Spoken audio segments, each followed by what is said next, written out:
Médecins sans frontières. Et toujours membre de Médecins sans frontières, et juif et antisioniste. Avant de parler de... Je me définirais plutôt comme non-sioniste que comme antisioniste. Juif non-sioniste. Avant de parler de la visite d'État de François Hollande au Proche-Orient, commençons par vous, justement. Vous êtes né à Jérusalem, il y a 63 ans, dans une famille juive ashkénaze venue de Pologne.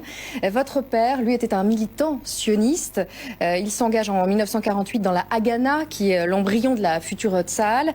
Mais il a beau vous élever dans cette évidence du sionisme, vous ne partagez pas du tout ces idées. Enfin, si, pendant la première partie de mon existence, oui, jusque dans les années... Plus que ça, jusqu'à l'âge adulte, avec une sorte de parenthèse, quand j'étais gauchiste, nous étions extrêmement pro-palestiniens, pro-Fatah, de façon plus précise. D'ailleurs, avec le recul, je pense que c'est l'une des choses sur lesquelles nous avions raison à l'époque. Mais moi, il m'a fallu du temps pour me défaire de l'évidence que le sionisme, c'était une terre sans peuple pour un peuple sans terre. C'est une sorte de promesse historique qui devait s'accomplir. Jusqu'à ce que je m'aperçoive que le peuple, enfin la terre sans peuple dont nous parlions, était en réalité une terre peuplée avec des Palestiniens qui avaient une identité collective. Et là, ça a commencé à ébranler un peu l'édifice de certitude dans lequel je me trouvais.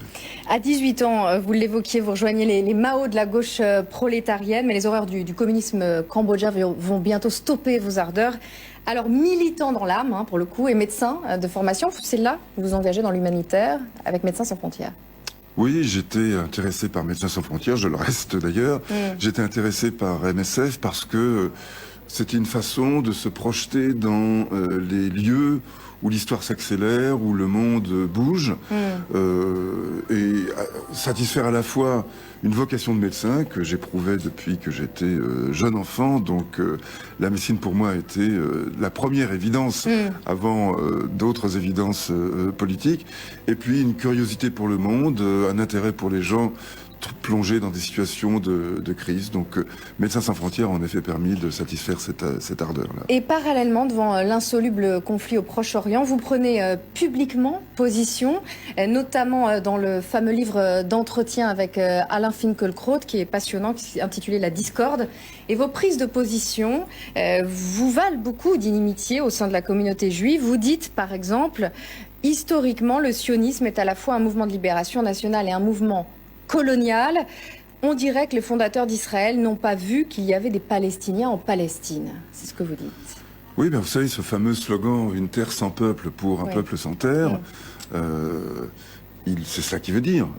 Les premiers écrits des leaders sionistes font état d'une lande désertique sur laquelle traînent quelques rochers, quelques cactus et quelques bédouins, et qui ne demandent qu'à être fertilisés, à devenir un jardin, si les gens qui vont y arriver en prennent soin. Cette mythologie d'un peu, par exemple, Finkielkraut semblait ignorer que Tel Aviv était construite sur Jaffa, et que la ville de Jaffa existait bien avant que Tel Aviv, qui en était un petit quartier, devienne cette énorme métropole qui a avalé Jaffa. Donc il y a en effet une ignorance de la réalité, c'est-à-dire une ignorance coloniale. Vous savez, la caractéristique du sujet colonial, c'est sa transparence aux yeux du colonisateur. Eh bien, il y avait quelque chose de cet ordre-là, d'une transparence, un projet qui devait s'installer sur une terre dont on ignorait la réalité des habitants. Et vous vous êtes toujours élevé contre la colonisation de la Palestine. L'État actuellement réservé aux Palestiniens, dites-vous, ce sont 4 bouts de terre séparés les uns des autres. Vous ne croyez pas qu'Israël souhaite réellement la constitution de 2 États côte à côte? Si, sans doute, mais tout dépend de ce que l'on met dans le mot État. Israël veut pour elle-même un État avec tous les attributs économiques, militaires, politiques, diplomatiques, et pour la Palestine, une sorte de municipalité un petit peu améliorée, ou plus exactement une fédération de municipalités avec lesquelles on entretiendrait des relations plus ou moins cordiales, mais toujours frappées, toujours marquées par la domination. Le problème d'Israël, c'est que tout en voulant 2 États, ces dirigeants veulent régner de façon absolue, sans partage, sur toute la Palestine, entre la mer et le fleuve, comme on dit, c'est-à-dire entre le Jourdain et la Méditerranée. Et ce que vous dites est terrible. Vous dites Israël exhibe en permanence l'indicible de la Shoah pour pouvoir coloniser en paix. Oui, pour pouvoir plus généralement se mettre à l'abri de toutes les critiques. D'ailleurs, hier encore, Netanyahou, à propos de l'Iran, mettait en avant le slogan « plus jamais ça, plus jamais ça ». Donc, si je le répète, c'est parce que lui-même le répétait « never again, never again ». Cette espèce de ce mot d'ordre, disons, désigne implicitement ou explicitement l'horreur des camps au moment où on les a découverts. En tout cas, c'est sa signification primordiale. Donc, à nouveau, on se met à l'abri des victimes du nazisme pour justifier une politique impériale, agressive, une politique qui consiste à jeter en permanence de l'huile sur le feu, à souffler sur les braises, pour entretenir un état de guerre à l'abri duquel on peut continuer à coloniser, à dominer militairement la région. Alors forcément, quand on entend ce que vous dites, dans les cercles fréquentés par les juifs communautaristes, en tout cas, vous êtes un salaud, un juif honteux, ce sont les mots qu'ils emploient.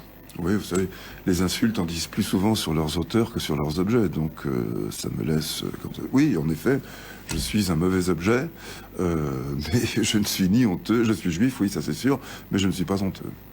Ça vous bouleverse d'entendre des mots pareils, ou finalement vous estimez qu'avec les propos que vous tenez, ce genre de réaction pouvait être les attendue? insultes ou les propos méprisants ne sont bouleversants, ne sont déstabilisants que lorsqu'ils proviennent de gens pour lesquels vous avez de l'estime.